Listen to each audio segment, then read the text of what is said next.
எடப்பாடி தான் டிடி தினகரன் ஏற்றுக்கல. இந்த கூட்டணிக்குள் டிடி வரக்கூடாது, டிடி ஆதரவாளருக்கு இந்த கூட்டணியில் இடமில்லைன்னு தீர்மானமாக முடிவு செய்தவர் எடப்பாடி பழனிசாமி 2021.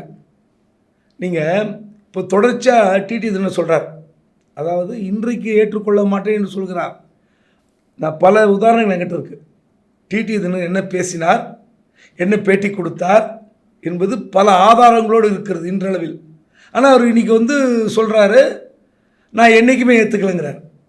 2021 என்னை சந்தித்தவர்கள், டெல்லியிலிருந்து வந்த மூத்த தலைவர்கள் எல்லோரும் முயற்சித்தார்கள். ஆனால் அப்போ என்ன சொல்கிறாருன்னா, இது பதில் சொல்கிறார். இன்றைக்கி நான் இப்படி பேசுகிறவர்களுக்கு பதில் சொல்கிறேன் அப்படிங்கிறார். என்ன, என்னை சந்திக்க எடப்பாடி பயப்படுவார், என்னை ஏற்றுக்கொள்ள மாட்டார், எங்களுக்கு துரோகம் செய்தவர் எப்படி எங்களை சந்திப்பார், அதனால் இந்த 2021 எங்களை சேர்த்துக்க மாட்டான்னு தெரிஞ்சு தான் நீங்கள் ஒன்றா முயற்சி செய்யுங்க, நீங்கள் ஒன்றா அந்த முயற்சி எடுங்க, ஆனால் அவர் எங்களை சேர்த்துக்க மாட்டார்னு சொன்னதாக சொல்கிறார்.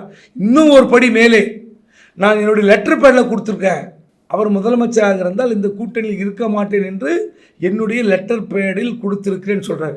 இது வரைக்கும் அந்த லெட்டர் பேடு விவகாரம் என்றாவது வெளியே வந்திருக்கிறதா, எங்கேயாவது வெளியிட்டிருக்கிறாரா சொல்லுங்க பாப்போம்.